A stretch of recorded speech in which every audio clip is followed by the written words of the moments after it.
Саламатсыңар урматтуу окуучулар.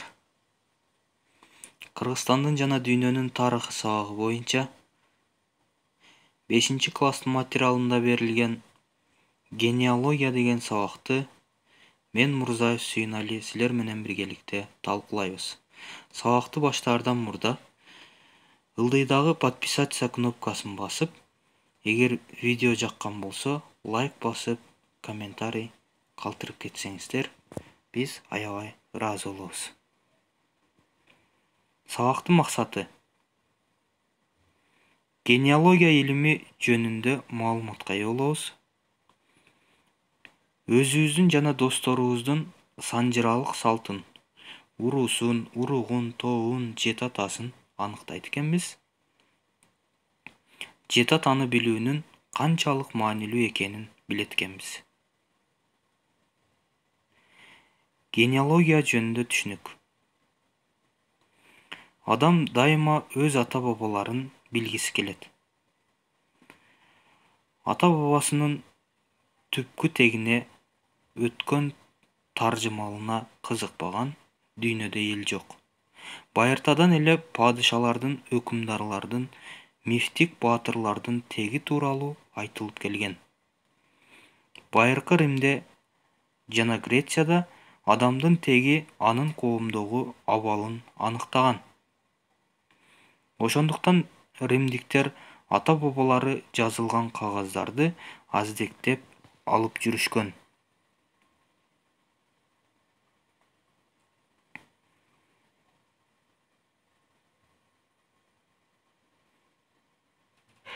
Башкаруучу династиялар өздөрүнүн ата тегин көп учурда мифологиялык, легендарлуу баатырлар менен байланыштырган. Алар өздөрүнүн элди, мамлекетти башкарууга укуктуу экендигин бекемдеген.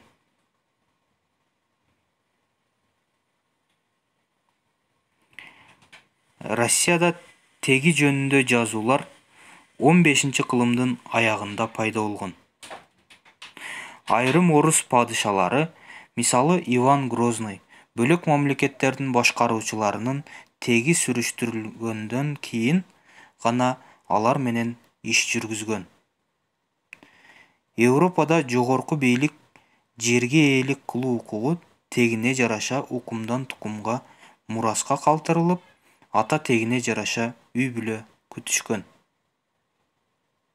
Демек, адамдардын ата тегин изилдеп жана окуп үйрөтүүчү тарых илиминин тармагы генеалогия деп аталат.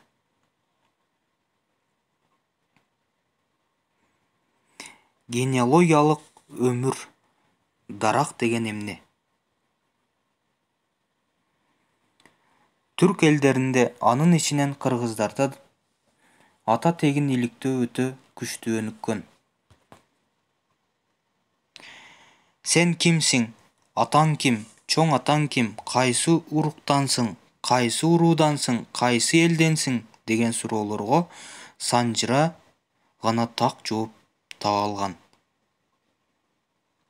Санжыра адам баласынын генеалогиялык дарагы же өмүр дарагы. Генеалогиялык дарак же санжыра уруу-уруктардын элдин келип чыгышы, таралышы, бөлүнүшү, тарыхы тууралуу атадан балага, адегенде ооз-эки түрдө айтылып келген. Кийин жазуунун колдонулушу менен кагаз бетине түшүрүлгөн.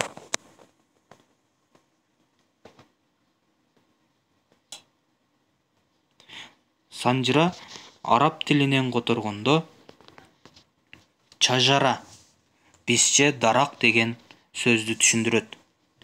Генеалогиялык дарак же санжыра элдин тарыхын дарак сыяктуу тамыр бутактанып көрсөтөт. Бул болсо уруунун, элдин тарыхы, тамырын терең жайып, шактары жайылган даракка окшош дегенди түшүндүргөн. Ошондуктан генеалогиялык даракты өмүр дарагы деп да атап коюшат. Санжыранын генеалогиядан айырмасы эл, уруу, уруктардын келип чыгышы жана таралыш тарыхы муундан муунга ооз-эки түрүндө өтүп келгендигинде. Көпчүлүк түрк элдеринде жазуу кеңири колдонулары менен санжыра өз маанисин жоготкон. Бирок көчмөн турмушта жашаган кыргыз элинде санжыра сакталып кала берген. Кыргыз санжырасында мифтик уламыштык багыты күчтүү болуп, ыр формасында, мисалы балык акын айткан вариант жана кара сөз түрүндө Чодо Мусакожолор айтылган. Ал эми Белек Солтоноев, Осмуналы Сыдык уулу, Бала ырчы, Тоголок молдо, Талып молдо, Актан Тыныбековдор санжыраларын жазып калтырышкан. Ар бир элдин, уруунун, уруктун, ар бир адамдын санжырасы айтылган. Өзгөчө тарыхтагы белгилүү адамдарга карата ата тек сүрүштүрүлгөн. Санжыра тарыхка жакын, бирок аны тарыхый чындык деп түшүнүүгө болбойт. Анын көркөм структурасы уламыш, легенда, кошок, армандарды да камтыйт. Генеалогиялык дарак же санжыра дүйнөнүн көп элдеринде кеңири тараган жана өркүндөгөн. Европа өлкөлөрүндө өмүр дарагын түзүүдө аталары менен катар энилеринин да тектери көрсөтүлөт. Чыгышта өзгөчө түрк тилдүү элдерде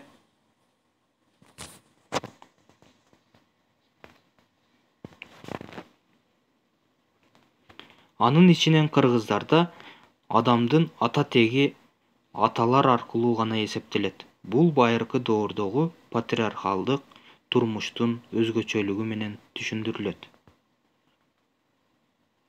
Үйгө тапшырма.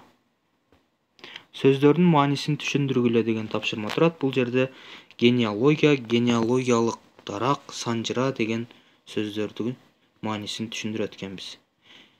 Экинчи тапшырма өзүңөрдү текшергиле тапшырмасы. Бул жерде 3 суроо турат. Биринчи суроосу: эмне үчүн адамдар ата тегин тактоого аракеттенген? Экинчиси: генеалогиялык дарак же өмүр дарагы жөнүндө түшүнүүңөрдү айтып бергиле. Үчүнчүсү: генеалогиялык дарак дүйнө элдеринде колдонулабы деген суроолор бар экен. Үчүнчү тапшырмабыз: ойлонгула жана талкуулагыла тапшырмасы. Бул жерде биринчи тапшырмасында генеалогиялык даракты эмнеге өмүр дарагы деп аташат деп турат. Экинчисинде болсо: ар бириңер өзүңөрдүн генеалогиялык дарагыңарды түзүп, кластер толтургула деген тапшырма турат. Мындан сырткары Талып молдо жөнүндө кошумча окуу дагы турат. Ошону дагы окуп койсоңор болот. Көңүл бурганыңар үчүн чоң рахмат. Саламатта калгыла.